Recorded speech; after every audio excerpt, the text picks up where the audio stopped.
Guys আগে ভিডিওটা দেখো, তারপর পাবলিকের করে কিছু ফানি কমেন্টস পড়বো। So let's go. Aşkım çok pardon, don. Aşkım çok pardon, don.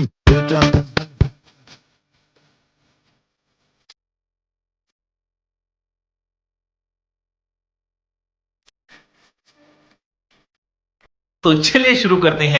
আপু দেখো তো মিলছে কিনা। জান্নাত থেকে পালিয়ে আসার কি দরকার ছিল? পুকুর না, নদী না, সাগর না, আনলিমিটেড মহাসাগর। খাস জান্নাত,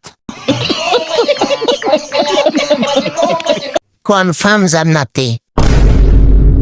আপনি পরহেজগার আদমি, 5 ওয়াক্ত নামাজ পড়েন, কপালে দাগ পড়ে গেছে, আপনি তো সেলসেলায় বেচতে যাইবেন। কেউ কেউ একটু ভালো প্রশংসা করেন।